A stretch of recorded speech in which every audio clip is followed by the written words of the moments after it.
보도록 하겠습니다. 누가복음 14장 15절에서 24절입니다. 신약성경 누가복음 14장 15절에서 24절까지 말씀을 우리 한 절씩 교독하시고 24절 말씀은 합독하심으로 하나님의 말씀을 받도록 하겠습니다. 누가복음 14장 15절입니다. 제가 먼저 봉독하겠습니다.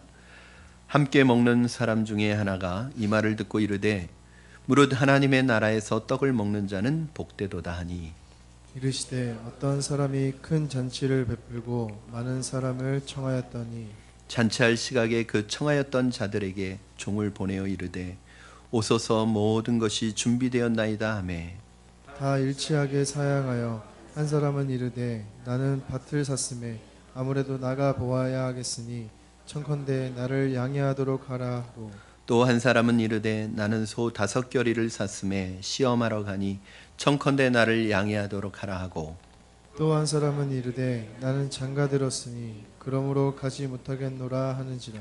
종이 돌아와 주인에게 그대로 고하니 이에 집주인이 노하여 그 종에게 이르되 빨리 시내의 거리와 골목으로 나가서 가난한 자들과 몸 불편한 자들과 맹인들과 저는 자들을 데려오라 하니라. 종이 이르되 주인이여 명하신 대로 하였으되 아직도 자리가 있나이다. 주인이 종에게 이르되 길과 산울타리가로 나가서 사람을 강권하여 데려다가 내 집을 채우라. 내가 너에게 말하노니 전에 청하였던 그 사람들은 하나도 내 잔치를 맛보지 못하리라 하였다 하시니라. 아멘. 우리가 살아가다 보면은 뭐 크고 작은 잔치들을 많이 치르게 됩니다. 그 중에서도 아마 가장 큰 잔치는 아마 이 결혼 예식이고 그 결혼 혼인 잔치가 아닌가 생각이 듭니다. 우리 교회에서도 어저께 청년 하나가 결혼식을 올렸는데 어쨌든 여러분 이렇게 우리가 살아가는 동안에 여러 번의 크고 잔치를 치르는 잔치를 치를 때 여러분 잔치를 치르는 사람에게 있어서 가장 어려운 것은 힘든 것은 뭘까요? 그 준비하는 게 힘들 수도 있습니다. 그렇죠? 준비하는 과정이 힘들고 또 오신 손님들이나 하객이 또 이 준비한 것에 대해서 만족하느냐, 또 잘 대접받았다고 하느냐, 어떤 평가에 대한 그런 걱정도 있고 준비하는 것이 힘들 수 있습니다. 그런데 제가 이렇게 잔치에 있어서 뭐니 해도 잔치라는 것은 사람이 많아야 되잖아요. 많이 와서 축하해주고 함께 즐거워해줘야 되는데 잔치를 준비하는 사람에게 있어서 제일 걱정되는 부분이 사람이 안 올까 봐 걱정되는 부분이 있지 않을까 생각합니다. 그것도 꼭 오기로 약속했던 사람이 꼭 참석하겠다고 약속했던 하객이 당일날 아무 얘기도 없이 또는 핑계를 대고 오지 않아서 잔치 자리가 비게 될 때 그 잔치를 준비했던 사람의 마음은 굉장히 상실감이 들고 어려울 수 있을 것이라고 생각이 듭니다. 오늘 본문은 이러한 배경을 가지고 있습니다. 주인이 큰 잔치를 배설하고 그 잔치에 사람들을 초청하였는데 오기로 하였던 손님들이 이런저런 핑계를 대면서 오지 않으면서 잔치집은 굉장히 난감한 상황에 빠지게 되었습니다. 이에 대해서 주인이 여러분도 잘 아시는 것처럼 이스라엘의 잔치는 기본적으로 일단 1차 초청을 한 사람들을 대상으로 몇 명이 올지 이미 다 예상을 하고 그 인원 숫자에 맞게 모든 음식이나 이 잔치가 준비되는데 갑자기 오지 않겠다고 했을 때 이게 굉장히 문제가 될 수 있는 거예요. 오늘 본문의 말씀을 통해서 특별히 이 새생명 축제라는 이 잔치를 준비하는 저와 여러분들에게 주시는 하나님의 음성이 어떤 것인지 함께 들었으면 좋겠고 이 잔치의 초청에 거절했을 때 이 주인이 이 잔치를 어떻게 이끌어 가는지를 한번 여러분 같이 들으셨으면 좋겠습니다. 오늘 본문을 통해서 주님이 뭐라고 말씀하시냐면 이 하나님의 나라를 큰 잔치에 비유를 하십니다. 그러니까 이것은 작게는 어떻게 보면은 우리 교회가 준비하는 어떤 새생명 축제라는 잔치를 생각할 수도 있지만 사실은 전체적으로 보면 하나님의 나라가 잔치예요. 그러니까 믿지 않는 분들이 예수를 믿는 그 믿음 안으로 들어오는 것을 이건 천국에서 잔치라고 표현을 합니다. 주인이 큰 자치를 베풀고 많은 사람을 초청하였습니다.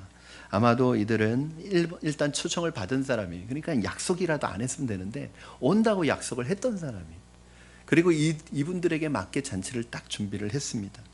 그런데 난감한 상황이 벌어졌습니다. 18절 이하에 보니까 이 사람들이 사양을 했어요. 거절을 했습니다. 초청을. 우리가 이 이야기는 그래도 예수님의 비유 중에서 다른 비유에 비해서는 그렇게 많이 알려져 있지는 않은 비유지만, 그래도 딱 이 비유의 내용은 여러분이 모르지는 않을 거예요. 그렇죠? 이렇게 되면은 벌써 내가 아는 내용이다 그러면 이 귀가 닫혀지기 시작해요. 그래서 저는 이미 알고 있는 내용이면 더 좋은 방법이 있습니다. 그러면 이제 내용 스토리는 알고 있으니까 오히려 세심하게 들어가서 글자 하나하나를 잘 보셔야 돼요. 그런 새로운 은혜가 있습니다. 오늘 본문에서 딱 등장할 때 18절에 딱 등장하는 말이 있어요. 18절 처음에 다 일치하게 사형하여 이르되. 여러분, 일치해서, 그러니까 이게 여기에 세 사람이 나오는데 세 사람뿐만이 아니에요. 다 일치하게 사양했다는 거예요. 그러니까 사양도 이렇게 어떻게 결심은 맞춰놓은 것처럼 그냥 이렇게 사양할 수가 있어요. 근데 이 사양 일치하게라는 말을 다른 번역본에 보니까 뭐라고 번역하고 있냐면 곧장이라고 번역하고 있어요. 사실은 일치하게 사용했다는 것과 곧장 사용했다는 말은 다른 말인데, 그 의미와 뉘앙스를 살려서 번역해서 뭐냐면 곧장이라는 거예요. 즉 일치하게 사용했다는 말은 이 사람들은 이미 이 초청하러 오는 이 초청자의 메신저가 오기 전에 안 가기로 결심했다는 거예요. 이미 마음의 결심을 했다는 거예요. 그러니까 어떤 변명이나 핑계를 고민하지도 않고 이미 안 가기로 결심하고 있는 거예요. 즉 사정이 있어서 가지 않는 게 아니라 이미 마음에 안 가기로 결심하고 핑계를 대는 거라는 거예요. 그래, 한번 여러분 세 종류의 세 그룹의 사람이 나오는데 이 세 명만 안 가겠다고 한 게 아니라 많지만 그 중에서 대표적인 세 사람을 언급합니다. 첫 번째 변명하는 사람은 뭐라고 변명하고 있습니까? 우리 18절 보시면 이렇게 말하고 있어요. 다 일치하게, 자막도 띄워주세요. 18절 다 일치하게 사양하여 한 사람은 이르되 나는 밭을 샀음에 아무래도 나가보아야 하겠으니 청컨대 나를 양해하도록 하라 하고. 그러면 이게 사실은 말이 안 되는 거예요. 나는 밭을 샀으니까 이제 밭에 나가봐야 된다는 거예요. 아니 그럼 이 사람은 밭을 살 때 그 밭을 보지도 않고 샀습니까?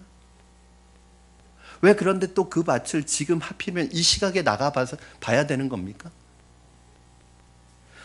왜 하필이면 초대가 이루어진 바로 이 시간에 밭을 나가봐야 되는 거예요? 밭은 그냥 하나의 핑계예요. 이 사람 마음속에 절대로 안 가겠다는 강력한 의지가 담겨 있습니다. 그는 잔치에 안 가기로 이미 마음의 결심을 한 거예요. 단지 밭은 핑계예요. 다 두 번째 변명하는 사람 뭐라고 하는지 들어볼까요? 19절 보시면 또 한 사람은 이르되 나는 소 5겨리를 샀음에 시험하러 가니 청컨대 나를 양해하도록 하라 하고. 이 말을 좀 현대적인 표현으로 바꾼다면 이런 말이 됩니다. 저는 자동차를 새로 구입했습니다. 오늘 이 자동차를 시운전해야 되겠습니다. 그래서 갈 수 없습니다. 여러분, 그러면 그 자동차를 처음 살 때 성능도 시험하지 않고 샀나요? 그 소를 처음 살 때 그 소의 성능을 시험하지 않고 샀나요? 왜 하필이면 소를 시험하는 걸 지금 이 시간에 맞춰서 해야 되나요? 아니 잔치에 참석하고 와서 시험 운전해도 되지 않습니까? 시험해도 되지 않습니까? 소를 샀다는 거는 그냥 핑계예요. 이미 이 사람들 마음속에는 가지 않을 마음의 결심을 한 거예요.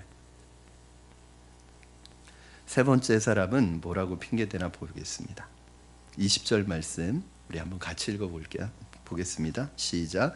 또 한 사람은 이르되 나는 장가 들었으니 그러므로 가지 못하겠노라 하는지라. 저는 이 세 사람의 핑계 중에서 그나마 이 마지막 사람의 핑계가 제일 설득력이 있어요. 그렇죠? 내가 장가 들어가지고 지금 못 가겠다는 거예요. 아마 이 정도 핑계라면 초청한 주인도 좀 덜 서운할 것 같아요. 그렇죠? 장가 들어서 못 온다는데 뭐 그거 어떻게 하겠어요? 실제로 구약 율법에 이것과 관련해서 하나님께서 법으로 율법으로 정해주신 내용이 있어요. 한번 여러분 같이 살펴보겠습니다. 신명기 24장 5절이에요. 한번 같이 읽겠습니다. 시작. 사람이 새로이 아내를 맞이하였으면 그를 군대로 내보내지 말 것이요 아무 직무도 그에게 맡기지 말 것이며 그는 1년 동안 한가하게 집에 있으면서 그가 맞이한 아내를 즐겁게 할지니라. 결혼한 사람은 1년 동안 군대도 보내지 말고 아무 일도 맡기지 말고 한가하게 지내면서 아내를 즐겁게 해줘라. 이거 굉장히 아내들이 좋아할 율법이에요. 그렇죠? 이런 법이 제정된다면 얼마나 좋겠어요. 지금 뭐 출산휴가 쓰는 것도 눈치 보이는데 1년 동안 남자가 일하지 않고 집에서 아내를 즐겁게 해주라는. 여러분, 하나님은요 인생의 행복의 조건들을 결코 멸시하지 않으십니다. 그분은 우리가 삶에서 누릴 수 있는 풍성한 하나님의 삶의 멋을 아시는 분이고 그걸 우리가 누리기를 원해요. 여러분, 하나님은 우리 얼굴이 늘 그냥 금식만 해가지고 얼굴이 어두워지기를 늘 만약 우리의 삶이 그냥 수도원에 사는 수도사의 삶처럼 그렇게 살아가라고 말씀하시지 않습니다. 보면은 굉장히 늘 금식하고 늘 기도하고 하는데 얼굴이 늘 어두워. 여러분, 그걸 원하는 게 아니에요. 하나님. 여러분, 정말 금식을 제대로 하면요 얼굴이 밝습니다. 기도를 하면요 얼굴이 환해져요. 그런데 왜 얼굴이 어두운지 아세요? 금식을 한 게 아니라 굶식을 해서 그래요. 그냥 굶은 거예요. 그러면서 그거 가지고 사람들 판단하고 내가 기도했으니까 저 사람이 뭐 기도하는 분들이 사실은 기도할수록 겸손해지거든요. 근데 기도하는 분들이 이런 분들이 너 보인다 뭐가 자꾸 뭐 이러면서 자꾸 사람의 허물을 보려고 하고 너 죄가 보인다 뭐 이런 얘기하는 분들은 여러분 그거는 하나님이 주시는 은혜가 아니에요. 여러분, 하나님은 우리에게 늘 기도만 하고 24시간 기도하고 늘 말씀만 보고 그러라고 말씀하시지 않아요. 우리에게 주신 일반적인 은총을 우리가 누리도록 주신 거예요. 그걸 무시하시는 분이 아닙니다. 가족이 누리는 그 기쁨과 즐거움을 누리라고 하시는 거예요. 예전에는요 이런 분위기가 안 됐어요. 그래서 목회자들도 목회를 위해서는 가정을 희생시켜야 돼요. 여러분, 목회적으로 성공한 분들 치고 자녀가 제대로 된 분이 없어요. 왜냐하면 아빠 얼굴을 못 보는데요. 아빠 얼굴을 못 봐요. 그랬대잖아요. 어떤 한 목사님이, 굉장히 유명한 목사님, 나는 좋은 목사일지는 모르지만 나는 좋은 아빠는 아니었다. 아이들이 아빠를 못 봐요. 아빠하고 말 한마디 못하고 그걸 당연하게 여겼던 시대가 있었어요. 또 어떤 분들에게는 신앙이라는 것이 가정을 버려야 되는 것이라고 생각하면 그건 여러분 큰 오산입니다. 신앙은 가정이 세우고 가정을 건강하게 하는 것이지 가정을 버리는 게 아닙니다. 여러분, 오늘 본문에 나타나는 이 장가든 사람의 문제는 가지 못하겠다는 그의 고집에 있는 거예요. 만일 잔치가 단순한 잔치가 아니라 생사를 좌우할 수 있는 중요한 잔치라면 그래도 신혼여행만 고집하겠습니까? 전쟁이 일어나도 신혼여행 가겠습니까? 신혼여행이 좋은 것이고 중요한 것이고 꼭 필요한 것이지만 생명을 좌우하는 상황에서도 나는 신혼여행은 꼭 가겠다 이런 사람이 있을까요? 지금 상황이 생사가 오가는 상황인데 신혼여행을 꼭 가야 돼 이런 사람은 아무도 없습니다. 만약에 그런다면 그건 그 사람 고집이죠. 사실 이 사람은 가지 못하는 게 아니라 가지 않겠다고 결심한 사람이에요. 오늘 당신의 변명은 무엇입니까? 아직까지 하나님 나라에 초청되어 영광스러운 잔치를 맛보며 주님과 함께 식탁에 앉아 주님의 즐거워하는 이 신앙의 밀월, 이 신앙의 깊이, 이 신앙의 즐거움, 이 신앙의 아름다움을 맛보지 못하고 있다면 여러분, 당신이 놓치고 있는 것은 무엇입니까? 아직도 교회에 출석하면서도 예수 그리스도를 나의 구주로 받아들이지 못하는 분이 계시다면 이유가 무엇입니까? 변명의 역사는 굉장히 깁니다. 인류의 역사와 변명의 역사가 똑같습니다. 여러분, 아담이 범죄한 이후에 하나님께서 오셔서 아담아 왜 네가 이 선악과를 먹었느냐라고 말했을 때 아담이 뭐라고 하죠? 변명을 합니다. 하와에게 핑계를 댑니다. 여러분, 변명의 역사는 아담의 역사하고 똑같아요. 범죄한 인간 안에 하나님 앞에 회개하는 것이 아니라 하나님 앞에 변명하기 시작했어요. 이렇게 길어요. 어떻게 보면 변명은 그렇게 오랜 역사를 가지고 있습니다. 여러분, 핑계는 그것이 어떤 것이든 아무리 그럴듯하더라도 절대로 긍정적인 요소가 아닙니다. 부정적인 요소입니다. 왜냐하면 사실이 아니기 때문에 그렇습니다. 거짓이기 때문에 그렇습니다. 현상을 봐서는 사실 같지만 그 마음 내면 깊은 곳에 여러분 한번 생각해 보세요. 내가 변명하고 내가 핑계를 댈 때 그 핑계가 진짜인지. 대부분은 진짜가 아닐 확률이 높아요. 차라리 아니면 아니고 기면 기고 그러면 그렇고 예스면 예스고 노면 노지. 그게 아니라 실제로 그런 게 아니라 이걸 자꾸 거짓으로 감추기 위한.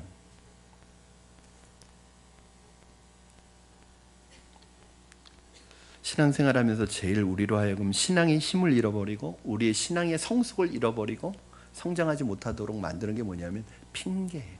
특히 신앙의 핑계. 여러분, 오늘 우리 주변의 이웃들이 우리가 복음에 초청을 할 때 잔치의 초청을 거절하고 그들이 타당하고 합리적인 이유를 댑니다. 그 얘기를 들으면 여러분 그럴 수 있다 이렇게 생각할 정도의 합리적이고 타당한 이유를 들어요. 이거는 우리 새생명축제에 초청하는 것뿐만 아니라 예수님 믿는 믿음의 복음 안에 초청할 때 사람들이 합리적인 이유를 대요. 첫 번째가 뭐냐면 어떤 사람은 완전히 내가 다 알아야 그때 믿겠다 이렇게 말하는 사람이 있어요. 그럼 물론 하나님은 우리가 구원받을 수 있는 한 사람이 구원받기에 충족하고도 필요한 넉넉한 지식을 성경을 통해서 계시해 주셨습니다. 그러나 누구도 하나님에 대해서 성경에 대해서 완전히 알 수 있는 사람은 이 세상에 아무도 없습니다. 심지어는 저도 성경을 다 몰라요. 여러분, 신학대학에서 신학교에서 성경을 가르치는 신학 박사들도 성경을 다 안다고 말할 수 없어요. 박사라는 것이 자기가 연구한 분야의 논문을 가지고 박사학위를 받는 거기 때문에 어떤 분은 시편의 한 구절 가지고 박사학위를 받아요. 제가 그 신학대학원에 다닐 때 영국에서 맨체스터 대학교에서 시편으로 박사학위를 받아가지고 온 젊은 교수님이 있었어요. 저보다 나이가 한 두세 살밖에 많지 않은 30대 후반의 젊은 교수님이었는데 이분이 그야말로 저희들에게는 정말 너무 명문대에서 신학 박사를 받아가지고 온 분이어서 다 이렇게 그 당시에는 일종의 로망이었죠. 근데 제가 궁금한 게 있어가지고 시편이 아니라 복음서에 있는 내용을 질문을 했더니 하나도 대답을 못 하시는 거예요. 그건 내 전공이 아닙니다 이러시는 거예요. 아니, 신학 박사인데도 내가 박사학위 받은 시편 외에는 다른 거는 대답을 못 해준다니까요. 그렇습니다, 여러분.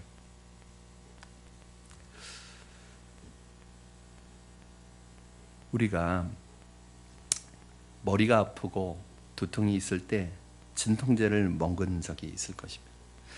저도 그렇습니다. 그러나 제가 실상 진통제를 먹을 때 그 진통제의 의학적인 성분이나 화학작용에 대해서 전혀 아는 바가 없습니다. 그렇지만 이 진통제를 먹으면 두통이 사라진다는 것을 알기 때문에 그 약을 먹을 수 있습니다. 그 약이 진통제의 효능을 알면 먹을 수 있습니다. 그 화학작용이나 그 성분에 대한 구체적인 거 몰라도 이 진통제의 효능을 알면 그 먹을 수 있습니다. 여러분, 이 벽에 붙어 있는 스위치를 올릴 때 불이 들어오고 전기가 들어오는 것이 이게 어떤 원리를 가지고 이런 것이 되는지 저는 공학적인 지식이 없기 때문에 그걸 다 설명할 수는 없습니다. 제가 아는 것은 스위치 올리면 불이 들어오고 스위치 올리면 전기가 들어온다는 사실밖에 몰라요. 여러분, 머리가 아플 때 진통제 먹으면 머리가 낫는다는 것과 스위치 올리면 불이 들어온다는 그 사실 하나만으로도 충족합니다. 충분합니다. 족합니다. 마찬가지로 예수 그리스도를 믿으면 너희가 구원을 얻고 영생을 받는다는 그 사실 하나만으로도 충분해요. 이 구원의 지식이 어떤 구원의 지식이 예수 그리스도에 관한 구원의 지식과 모든 구원에 관한 성경적인 지식을 다 알지 못한다 할지라도 예수 믿으면 구원받는다는 이 간단한 지식을 내가 믿음으로 아멘하면 구원은 이루어지는 거예요. 여러분, 그거 다 알지 않아도 돼요. 어떤 사람은 교인 중에 위선자가 너무 많아서 교회 나가지 못하겠다는 거예요. 사람 때문에, 교인들 때문에 난 교회 못 나가겠다는 거예요. 예수님 못 믿겠다는 거예요. 여러분, 모든 의사가 다 완전하지는 않습니다. 어떤 사람이 몸이 아플 때 여러 병원을 다니면 병원마다 진단이 다르게 나올 수 있어요. 그리고 어떤 경우에는 오진이 아니라 아예 돌팔이 의사도 있을 수 있어요. 그렇지만 그렇다고 여러분들이 모든 의사를 불신하지는 않습니다. 오늘 요즘처럼 곧 교통사고가 많이 일어나는 때도 없죠. 이렇게 서부 간선도로를 타고 이렇게 금천구로 이렇게 들어오다 보면 서부 간선도로로 이렇게 이어지는 길에 들어오다 보면 거기 있어요. 오늘의 교통사고. 뭐 부상자만 해도 매일 100명이 넘어가요. 거기에다 사망자도 있어요. 그러면 이렇게 교통사고가 많이 일어나니까, 그렇기 때문에 자동차 무용론을 외치는 분은 한 분도 없습니다. 이제는 우리 이렇게 교통사고가 많이 나는데 다 걸어 다닙시다, 여러분. 이렇게 말하는 사람 없어요.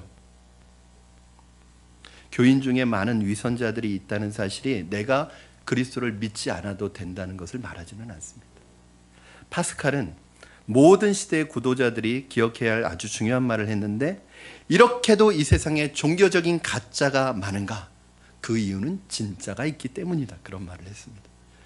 여러분, 진짜가 없으면 아무도 모방하려고 하지 않습니다. 가짜가 있다는 건 다른 말로 하면 무슨 말이에요? 진짜가 있기 때문에 가짜가 있는 거지, 진짜가 없으면 가짜는 존재하지도 않아요. 여러분, 수많은 가짜들, 가짜 종말론, 가짜 신자들, 가짜 교회 이단과 이 사이비들이 이런 것에 대해 실망했기 때문에 내가 예수 그리스도를 거절하고 하나님의 영광스러운 초청을 거절한다는 것은 타당한 이유가 되지 못합니다. 오늘 당신의 변명은 무엇입니까? 어떤 사람은 나는 죄가 너무 많아서 교회에 못 가겠다고 말씀하시는 분도 있어요. 이분들은 비교적 진짜로 죄가 많은 게 아니라 선량한 분들입니다. 아유, 나 같은 사람이 어떻게 교회 가요? 나같이 죄가 많은 사람이 어떻게 교회 가요? 이런 분들이 있어요. 굉장히 양심이 예민한 분들이에요. 그럼 이 말은요, 굉장히 선하게 들리지만 한편으로는 전혀 말이 안 되는 말씀을 하고 계시는 거예요. 제가 이 말을 이렇게 좀 바꿔볼까요? 나는 너무 아픈 데가 많아서 병원 가면 안 돼요. 나는 너무 많이 아파가지고 병원 가면 안 돼요. 이렇게 말하는, 말이 안 되지 않습니까? 나는 목이 너무 말라서 물 마시면 안 돼요. 여러분, 목이 마르고 갈증이 나기 때문에 물의 필요가 더 간절한 거 아니에요? 예수님께서 뭐라고 그러셨어요? 건강한 자에게 의사가 필요 없고 병든 자에게 의사가 필요한 것처럼 내가 의인을 부르러 온 것이 아니라 죄인을 부르러 왔다고 말씀하시지 않습니까? 여러분, 하나님께 용서받지 못할 만큼 큰 죄, 많은 죄는 없습니다. 그러나 하나님께 용서받지 못할 죄는 없어요. 그러나 하나님께서 용서하시지 않는 죄가 한 가지 딱 있어요. 하나님께 용서받지 못하는 죄가 딱 한 가지 있어요. 그게 뭔지 아세요? 하나님의 이 초청을 거절하는 거예요. 이 세상에서 가장 큰 죄는 살인죄가 아니에요. 세상적으로는 살인죄예요. 사람을 죽이는 것만큼 큰 죄가 없어요. 그러나 그거보다 더 큰 죄가 있어요. 그걸 뭘로 증명하느냐? 천국 갈 수 있는 죄와 천국 갈 수 없는 죄가 있어요. 회개할 수 있는 죄가 있어요. 그런데 회개 자체가 안 되는 죄가 뭐냐면 예수님을 거절하는 죄예요. 여러분, 이게 가장 무서운 죄예요. 이건 용서받지 못하는 죄예요. 왜요? 왜 그렇게 큰 죄죠, 이 죄가? 하나님께서 우리에게 이 구원의 초청을 부르시고 이 구원의 잔치에 부르실 때 이 잔치의 값을 하나님이 뭘로 치르셨냐면 하나밖에 없는 독생자 예수 그리스도를 십자가에 달리심으로, 예수 그리스도가 죽으심으로 이 잔치값을 치르시고 이 잔치를 준비했단 말이에요. 하나님은 가장 중요한 것을 치르시고 이 잔치를 준비했는데, 그렇게 해서 이 고귀한 잔치에 초청했는데 거절했어요. 여러분, 이것만큼 큰 상실이 없습니다.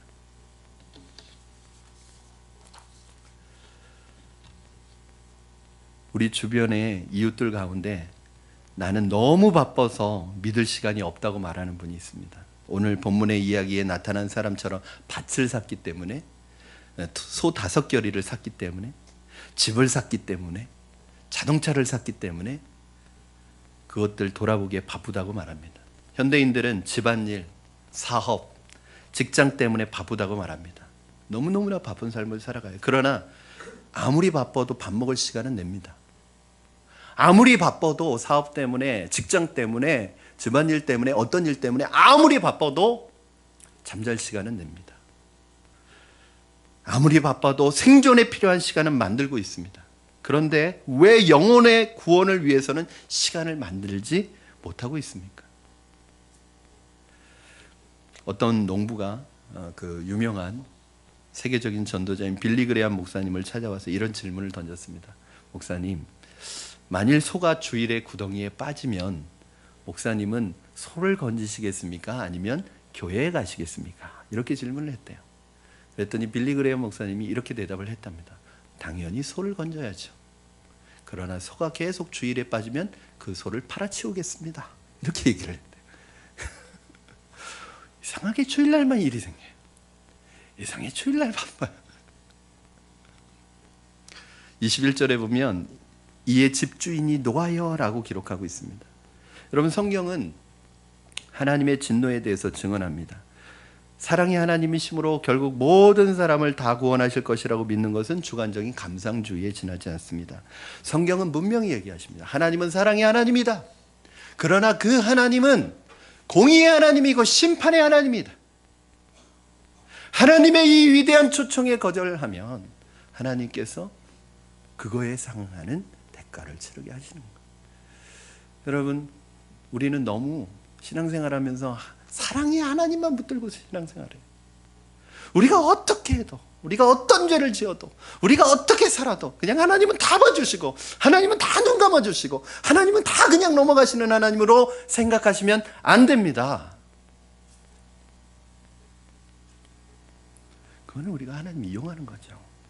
여러분, 부모님들 중에 그런 부모님 계세요?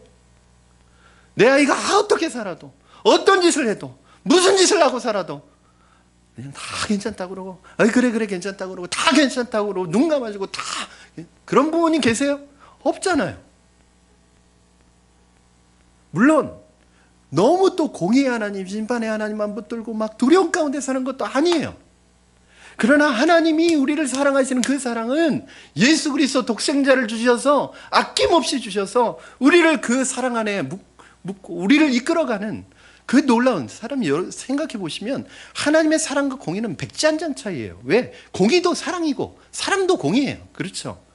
부모님이 자녀들을 훈육할 때 그 훈육이 미움입니까? 미움이 아니라 사랑의 다른 표현이잖아요. 그냥 미워하기 때문에 내 아이 구박 막 꿀밤 주고 그러는 부모님 계신가요? 없잖아요. 하나님의 공의는 그런 거예요. 여러분, 그래서 주인의 이 호의를 거절하는 사람들에게 주님의 진노가 있다고 성경은 가르치고 있는데, 그래서 주인이 그 다음에 어떻게 하나요? 우리 21절 말씀 같이 읽겠습니다. 21절 시작. 종이 돌아와 주인에게 그대로 구하니 이에 집주인이 노하여 그 종에게 이르되 빨리 시내의 거리와 골목으로 나가서 가난한 자들과 몸 불편한 자들과 맹인들과 저는 자들을 데려오라 하니라. 아멘. 저는 이 말씀 읽을 때 참 깨닫는 바가 많아요. 여러분, 그 시대에 가난한 자들, 몸이 불편해요. 앞이 보이지 않아요. 육체적으로 불편해요. 세상적으로 보면 어떤 약점을 가지고 있는 분들이에요. 그러나 그 약점이 그들의 불행이다 이렇게 성경은 얘기하지 않고, 오히려 그 약점이 그들에게는 행복의 요소라고 성경은 가르쳐주고 있습니다. 왜냐하면 약하기 때문에 그들에게 복음과 친절을 거절하지 않는 겸허함이 있고 겸손함이 있기 때문에 그렇습니다. 오늘 당신이 부유하기 때문에 주님을 필요로 하지 않는다면, 오늘 당신이 건강하기 때문에 주님의 도우심을 구하지 않는다면, 오늘 여러분이 보고 듣고 걸어다니기 때문에, 건강하기 때문에 주님의 도우심을 구하지 않는다면, 여러분의 지식 때문에 주님의 거룩한 초청을 거절한다면, 당신의 부요, 건강, 지식 그 모든 것은 오히려 불행의 요소라는 것을 여러분 잊으시면 안 됩니다. 그 후에 이 사건은 어떻게 전개됩니까? 22절, 23절 말씀 우리 같이 읽겠습니다. 시작. 종이 이르되 주인이여 명하신 대로 하였으되 아직도 자리가 있나이다.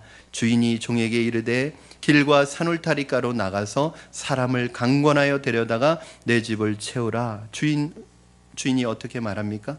본문에 보면 주인은 길과 산울타리가로 나가 사람을 강권하여 데려다가 내 집을 채워라. 주인은 마련된 비어있는 연회석을 채워라 라고 말씀하십니다. 여기서 강권하여 데려다가, 이 말은 강제로 데려다가 아니에요. 여러분, 이 말은 정성을 다해서 상대방의 인격에 호소하라는 거예요. 상대방의 이성, 상대방의 인격, 상대방의 지식, 상대방의 감정에 전인격적으로 간절한 마음으로 호소하라는 거예요.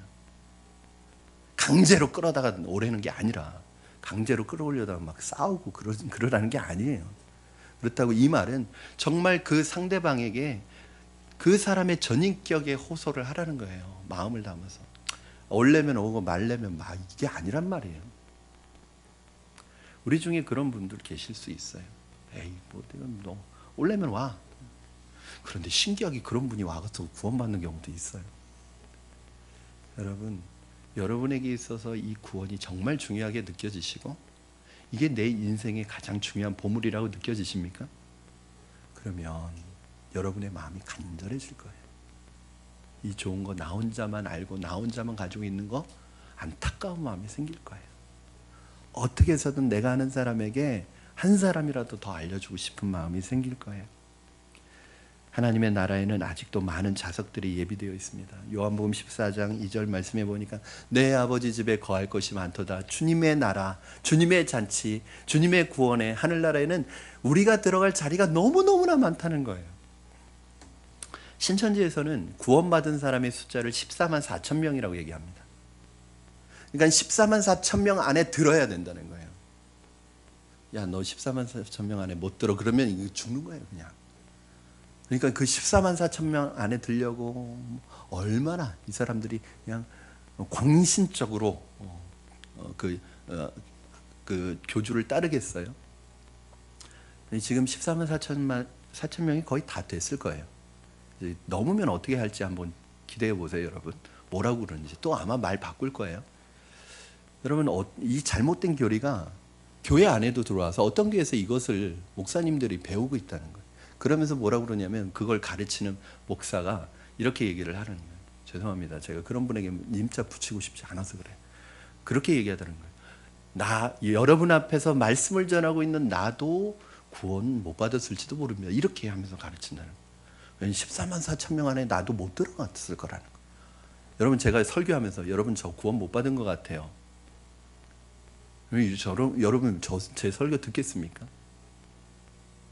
그러면 어떻게 하라는 거예요? 14만 4천 명에 들기 위해서 어떻게 하라는 거예요? 아니, 목사조차도 나 구원받은지 모르겠습니다 라고 말하는데 그러면 어떻게 해야 구원을 받나요?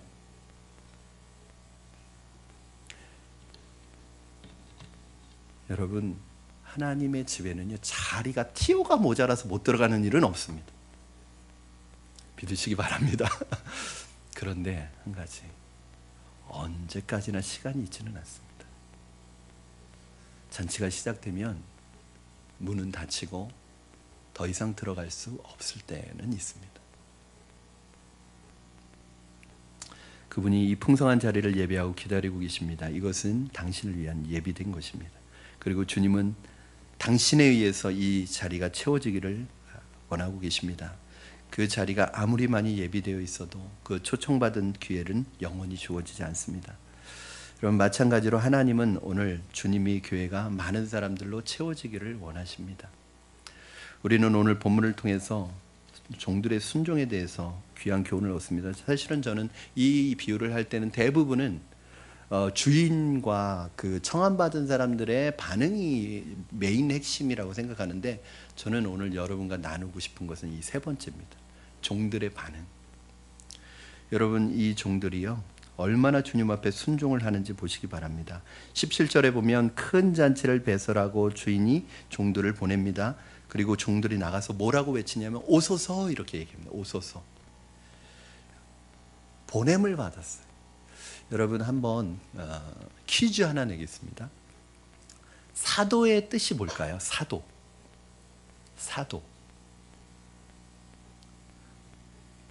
사도의 뜻이 뭘까요? 아포슬이라는 이 헬라어의 뜻이 뭐냐면 보냄을 받은 자라는 뜻을 가지고 있습니다. 보냄을 받은 자. 자, 여러분, 선교사는 무슨 뜻일까요? 미셔너리. 영어로 미셔너리라고 그러잖아요. 선교사. 이게 무슨 뜻일까요? 좀 쉽게 얘기하면 선교, 미션. 미션은 무슨 뜻일까요? 미션이라는 단어의 뜻이 뭘까요? 보내다라는 뜻이 있잖아요. 그러니까 미셔너리 선교사는 보냄을 받은 자예요. 그런 의미에서 인류 최초의 선교사는 바로 우리 예수님이십니다. 예수님이 어떤 분이세요? 보냄을 받은 자예요. 누구로부터? 하나님으로부터 보냄을 받은 자예요. 여러분 2주 전에 설교 기억하시죠? 실로암이 무슨 뜻이라고요? 보냄을 받았다라는 뜻이라고 말씀드렸죠. 보냄 받은 물, 실로암. 그러면서 예수님이 뭐라고 그러시냐면 나는 아버지로부터 보냄을 받았다. 그래서 제가 그런 설교를 했어요. 진정한 우리의 실로암은 예수님이시다. 예수님이 진정한 실로암이 되시고 진정한 선교사가 되시고 진정한 보냄받은 자이신 예수님이 우리에게 뭐라고 제자들에게 뭐라고 말씀하세요? 아버지께서 나를 보내신 것 같이 나도 너희를 보내노라 이렇게 말씀하십니다. 여러분 오늘 이 보내심에 순종하고 계십니까? 우리 예수님이 우리 마음속에 와 계신 분들은 다 누구나 다 선교사입니다. 그리고 그리스도가 없는 모든 영혼들은 우리의 선교를 기다리는 피선교주입니다. 그들은 지금 여러분을 기다리고 있습니다. 와서 나를 도와달라고 나를 초청해 주기를 기다리고 있는 사람이 분명히 있습니다. 여러분 그분들에게 가셔야 합니다. 우리는 전도의 성패에 대해서 지나치게 민감할 필요가 없습니다. 우리의 책임을 초청을 권하는 것이 초청을 수락하는 것은 초청받은 사람의 개인적인 문제이지 그것은 우리의 문제가 아니에요. 오늘 종들을 보면 계속해서 종들의 역할은 뭐냐면 너 가라 그러면 가서 전하고 갔다 와서 보고합니다. 아직도 자리가 비었습니다. 그럼 가라 그러면 또 가서 전하고 갔다 와서 보고해요. 이게 종의 역할이에요. 저와 여러분의 역할은 바로 이것입니다. 나중에 우리가 주님을 만나는 그날에 우리는 주님 앞에 이렇게 고백할 수 있어요. 주님, 저는 이 하늘나라의 놀라운 소식을 전하는 신부꾼으로서의 역할을 충실히 했습니다. 제 책임을 다하였습니다. 이렇게만 보고하면 돼요. 이 초청에 대한 궁극적인 책임은 그 초청을 받은 사람이 거절했던 그 사람, 초청을 받은 사람의 문제이고 그 사람이 대답해야 될 것이지 우리가 대답해야 될 것은 아니에요. 여러분, 아까 여러분 보셨던 이 영상의 제너를 보면은 이 사람이 젊은 날에 회개하고 주님께 돌아와서 자신의 삶을 회개하면서 하나님 앞에 서원을 했어요. 내가 하나님 주님의 은혜 때문에 10명의 사람에게 매일 복음을 전하겠습니다. 이 복음이 간단해요. 그렇죠? 뭐라고 하냐면 구원 받으셨습니까? 그리고 오늘 밤에 죽으면 천국 가실 수 있습니까? 이 두 질문을 했대요. 40년 동안 이 질문을 하고 이 전도를 했는데 이 사람이 나중에 이제는 쇠약해져서 더 이상 전도를 할 수 없고 이제는 하늘나라에 갈 날이 얼마 남지 않았는데 40년 동안 자기가 전도했는데 한 명의 열매도 못 만난 거예요. 그게 너무 상처가 되고 실망이 됐다는 거예요. 40년 동안 전도했는데 열매가 없었다는 거예요. 근데 나중에 보니까 이 사람 때문에 전도받고 예수님 믿은 사람이 3년간 추적해서 만난 사람만 14만 6천 명. 이게 놀라운 일이에요, 여러분. 그러니까 우리가 하는 것은 뭐예요? 전하는 거, 말하는 거. 이게 우리의 책임이에요. 바울이 그런 말을 합니다. 내가 심었고 우리가 물을 주었지만 자라게 하시는 분은 누구예요? 하나님이에요. 그러니까 여러분 거기에 대한 책임이 여러분에게 없습니다. 여러분이 하실 수 있는 것은 정말 간절한 마음을 가지고 여러분의 마음을 전하는 것. 그리고 그 초청을 받아들이냐 안 받아들이냐는 여러분의 잘못이 아니라 그분의 나중에 그분이 하나님 앞에서 대답해야 될 문제라는 것만 기억하시면 됩니다. 집이 채워질 때까지 주인은 종을 보내고 또 보내고 종은 순종해 나가고 또 나가서 사람들을 데려오는 모습을 보시기 바랍니다. 바로 이것이 우리가 해야 될 일입니다. 우리는 사람들이 교회에 오도록 기다리고 있을 수만은 없습니다. 성경 어디에도 너희가 앉아서 사람들이 오기만을 기다려라 이런 말씀 하나도 없어요. 성경은 항상 우리에게 뭐려고 하냐면 너희 나가라, 가라, 전해라, 말해라. 여러분 사실은 이게 굉장히 이게 단순한 거예요. 전도가 뭐 복잡하고 어려운 게 아니라 굉장히 단순한 거예요. 어느 시대든 전도의 방법은 달라질 수 있지만 세상 사람들이 볼 때 전도하는 사람들 보면 어떻게 보여요? 미련하게 보여요.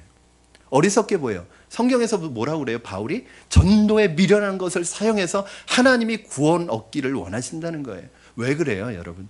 전도 방법이 너무 화려하고 너무 탁월하고 그러면요, 사실은 그 전도를 자기가 하는 거라고 생각한단 말이에요. 여러분, 만약에 그게 전도라면 작은 교회들은 전도 못하죠. 재정도 없고 사람도 없고 어떤 화려한 프로그램도 없는데 작은 교회가 어떻게 전도합니까? 그런데 전도라는 건 뭐냐면, 야, 너 가. 그리고 말해. 뭐라고, 그냥 말하기만 하면 하나님께서, 열매는 하나님께서 맺게 해주신다는 거예요. 그럼 우리가 해야 될 게, 그러니까 사실은 여러분, 왜 그렇게 할 수 있냐면, 하나님이 전도에 미련한 것을 사용하셔서 영혼들을 구원하기를 기뻐하신대요. 왜 그래요? 왜 전도가 미련해 보여요? 세상 사람들에게는 어떤 전도 방법도 다 미련해 보여요. 어리석어 보여요. 그런데 놀라운 것은 그게 열매를 맺는단 말이에요. 그게 누군가의, 여러분, 저는 최근에 우리 집사님들 뭐 훈련도 받고 있지만, 한 집사님이 이 사역리를 배워가지고 가서 지난주에 전도를 했어요. 우리 집사님들이. 그러면서 뭐라고 그러냐면, 목사님이 1년 전만 해도 제가 이렇게 직접 복음을 전할 거라고는 생각도 못했다는 거예요. 여러분, 어떠한 방법을 해도 전도는 다 미련해요. 그런데 왜 그 전도가 되는 줄 아세요? 전도는 우리가 하는 게 아니에요. 이미 하나님께서 찾아가셔서 그 사람의 영혼의 문을 계속 놓고 하고 계시고 하나님이 전도하고 계세요.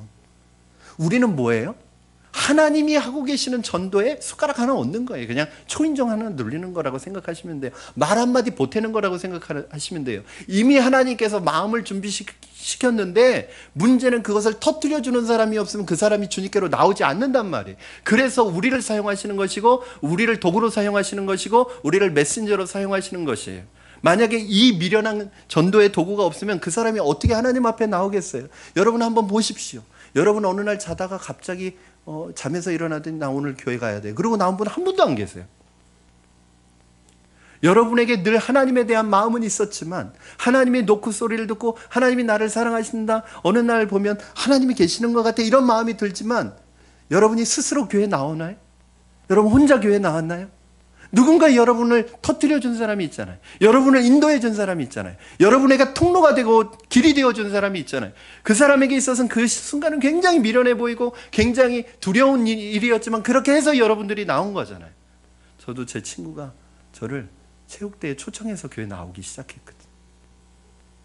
그게 미련한 거지만 왜 그게 되느냐 하면 하나님이 전도하시기 때문에 그래요. 여러분, 전도를 여러분이 한다고 생각하시면 안 됩니다. 그러니까 두려운 거예요. 저 사람 믿지 않으면 어떡하지? 거절하면 어떡하지? 거부하면 어떡하지? 내가 한다고 생각하니까 두려운 거예요. 이미 여러분이 가기 전에 다 그 한 사람 한 사람 주님이 다 전도하고 계세요. 내가 해야 될 일은 뭐예요? 그가 주님이 하시는 전도에 내가 도구로 사용되는 거예요. 여러분 가셔서 말 한마디 하시는 거예요. 말 한마디 던지시는 거예요. 우리 집사님 중에 한 분이 이렇게 같은 그 주택에 사시는 분인데 늘 만나는 분인데 지금 지나가는 말로 교회 안 나가요? 그렇게 했대요. 여러분 그럴 수 있잖아요. 교회 나가자고 그냥 한마디 했대요. 근데 이분이 그걸 탁 받아들더니 언제 가요? 언제 나가면 될까요? 그랬다는 거예요. 여러분 만약에 그 주님이 그 마음을 주실 때 그 한마디 안 했으면 어떻게 했어요? 여러분 주위에서 만나는 사람이 혹시 마음속에 저 사람이 나 왜 교회 가자는 말 안 하지? 저 사람은 왜 나한테 전도 안 하지? 이런 마음일 거라고 생각 전혀 안 하죠. 오히려 여러분 마음속에는 저 사람이 왜 나한테 전도하려고 그러지? 뭐 이럴 거라고 생각하죠. 그렇지 않아요. 그래서 여러분 전도는 내가 그 사람을 믿게 만드는 게 아니라 이미 하나님이 준비시켜 주시고 만져서 무르익은 사람을 내가 주께로 인도하는 역할을 하는 것이라는 것을 기억해야 합니다. 그러기 위해서는 어떻게 해야 돼요? 여러분이 가셔서 여러분이 말하셔야 돼요. 자, 오소서라는 말을 합니다. 이 오소서라는 단어가 성경에 무려 몇 번이 나오냐면 1900번이 나온대요. 여러분 깜짝 놀랐죠?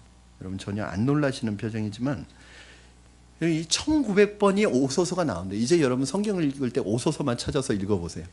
와라 오소서 이것만 찾아서 읽어보세요. 1900번이 나온대요. 그건 뭐냐면 그만큼 지금 하나님의 마음이 간절한 거예요. 세 구절만 보겠습니다. 여러분이 못 믿는 것 같아서. 자, 마태복음 11장 28절 같이 읽겠습니다. 시작. 수고하고 무거운 짐진 자들아 다 내게로 오라. 내가 너희를 쉬게 하리라. 아멘. 요한계시록 22장 17절 말씀 읽겠습니다. 시작. 성령과 신부가 말씀하시기를 오라 하시는도다. 듣는 자도 오라 할 것이요 목마른 자다 올 것이요 또 원하는 자는 값없이 생명수를 받으라 하시더라. 아멘. 이사야 1장 18절 말씀 같이 읽겠습니다. 여호와께서 말씀하시되 오라 우리가 서로 변론하자. 너희의 죄가 주홍 같을지라도 눈과 같이 희어질 것이요 진홍같이 붉을지라도 양털같이 희게 되리라. 아멘. 오늘 이 자리에 교회에는 나왔지만 아직 십자가 앞에 나오지 못한 분들, 교회는 출석하고 있지만 십자가 앞에 무릎을 꿇고 예수 그리스도를 나의 구주 나의 하나님으로 고백한 경험이 없는 분들 안 계십니까? 마지막 의심을 지어버리고 주님 앞에 엎드려서 나의 주 나의 하나님이라고 부르며 주님을 붙드는 그 감격스러운 체험을 하지 않으시겠습니까? 아직도 이 초청을 거절하는 당신의 변명은 무엇입니까? 왜 무엇 때문에 아직도 초청을 거절하십니까? 왜 아직도 당신은 그리스도를 받아들이지 못하고 계십니까? 교회는 출석하지만 아직까지 살아계신 하나님을 마음속에 받아들이지 못하는 이유가 무엇입니까? 이것보다 더 중요한 것이 무엇이기에 아직도 그리스도를 받아들이지 못하고 계십니까? 파스칼의 말대로 신앙은 우리가 할 수 있는 인생 최대의 도박이다, 이렇게 얘기를 했습니다. 저는 사실은 이 표현이 여러분 그렇게 매끄럽지는 않아요. 왜냐하면 신앙을 도박이라고 표현했기 때문에. 왜냐하면 세상 사람들이 볼 땐 도박이에요. 그렇죠? 보이지도 않고 천국이 있는지 없는지 뭐 알 수도 없고, 그런데 그거 왜 믿냐는 거예요. 도박이라고 한번 생각해 볼까요? 자, 여러분, 천국이 있다고 믿고 신앙생활 했는데 천국이 없어요. 본전이에요. 천국이 없을 것이라고 믿고 살았는데 나중에 가보니까 천국이 진짜 있어요. 지옥도 있어요. 모든 걸 잃어버리는 거예요. 어느 게 낫겠습니까, 여러분? 우리는 믿지만, 우리는 천국이 있다는 걸 믿지만, 여러분 결국 만약에 보이지 않는 것이라면 내가 있다고 믿고 신앙생활 하다가 없을 리는 없겠지만 없어도 괜찮아요. 그러나 없다고 생각하고 살아왔는데 나중에 끝에 가보니까 하나님이 딱 앞에 서서 심판대 앞에 내가 딱 섰을 때 그때는 뭐라고 하겠습니까? 그렇기 때문에 파스칼은 신앙은 우리가 할 수 있는 가장 영광스러운 도박이라고 말했습니다. 우리가 이 세상에서 일순간의 가치를 위해 땀을 흘리고 그 일에 열중할 수 있다면 어째서 영원한 가치를 위해서 결단하지 못하는 것입니까? 왜 무엇 때문에 당신을 주님 앞에 드리지 못하십니까? 나를 위해서 십자가 보혈을 흘리시고 자신의 몸을 찢어주신 그 사랑 앞에 왜 아직도 응답하지 못하십니까? 한 설교자는 설교를 하다가 가슴을 치며 이렇게 외쳤습니다. 현대인의 가장 무서운 죄는 무관심이다. 교회를 출석하는데 하나님에 대해서 아직 무관심한 분들은 계시지 않습니까? 사랑하는 여러분, 하나님 나라 잔치가 오늘 여러분을 초청하고 있습니다. 누구에게나 열려있지만 언제까지 열려있지는 않습니다. 언제까지나 기다려주지 않습니다. 여러분이 먼저 예수님 앞에 나오시기 바랍니다. 내 마음속에 먼저 조건 없이 내밀어 주시는 주님의 사랑의 손길을 붙드시기를 바랍니다. 그리고 오늘 여러분에게 주어진, 하나님께서 여러분에게 주신 안타까운 하나님의 마음이 느껴지신다면 내 집을 채우라는 주님의 말씀을 받고 하나님이 기뻐하시는 이 열망, 이 소원을 이루어드리는 저와 여러분이 되기를 주님의 이름으로 축원합니다. 이 시간에 우리 같이 찬양하고 함께 기도하시겠습니다.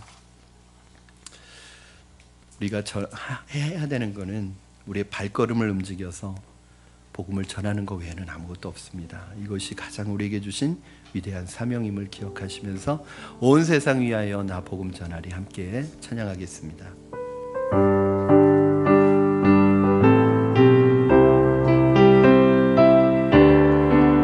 온 세상 위하여, 온 세상 위하여 나 복음 전하리.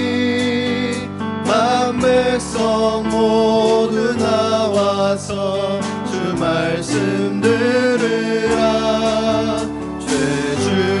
시기에 빠져서 헤매는 자들아 주님의 음성 듣고서 너 구원받으라. 전하고 기도해 매일 증인 되리라. 세상 모든 사람 다 듣고 그 사랑 알고 온 세상 위하여 이 복음 전하리. 저죄인에게 하고서 주 예수 믿으라. 이 세상 구하려 주 돌아가신 것 나 증거하지 않으면 그 사람 전하고 기도해 매일 증인 되리라. 세상 모든 사람 다 듣고 그 사랑 온 세상 위하여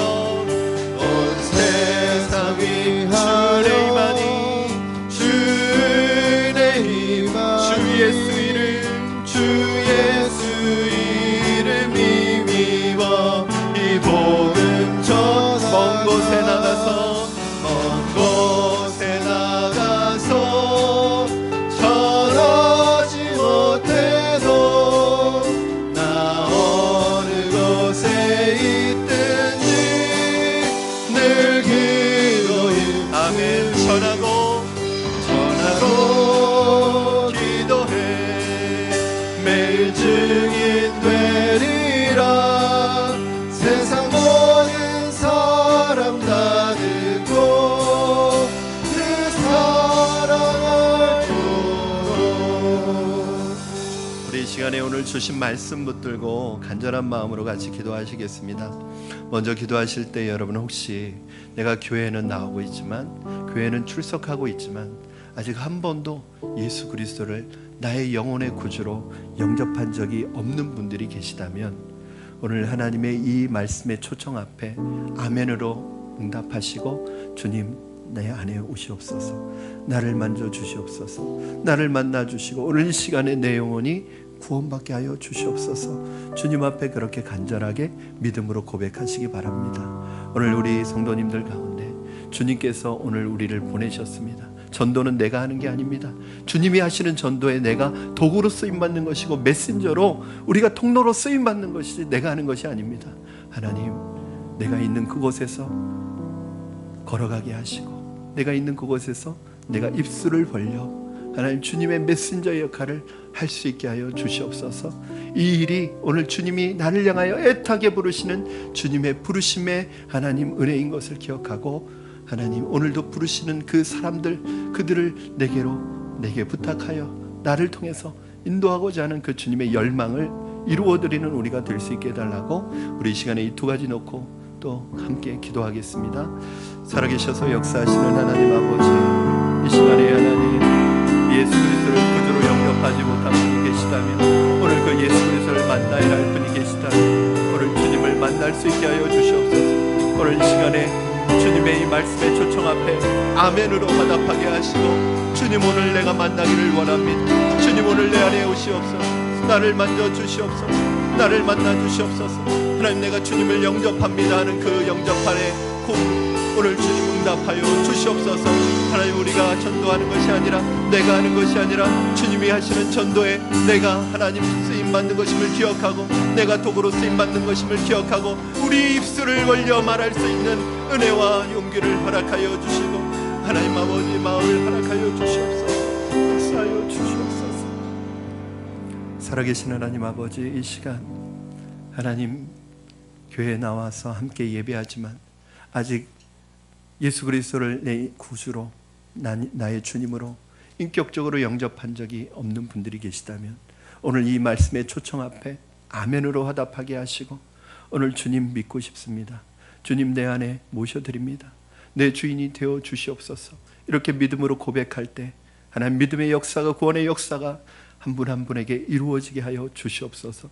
오늘 하나님, 전도는 내가 하는 게 아니라 주님이 하시는 그 전도에 내가 도구로 쓰임받는 것이고 메신저로 쓰임받는 것임을 기억하고 오늘 우리의 입술을 벌려 말할 수 있는 은혜를 허락하여 주시옵소서. 내 지부를 채우라는 이 하나님의 강렬한 열망 앞에 우리가 순종하는 종들이 될 수 있도록 축복하여 주시옵소서. 감사하며 예수님의 이름으로 기도하옵나이다. 아멘.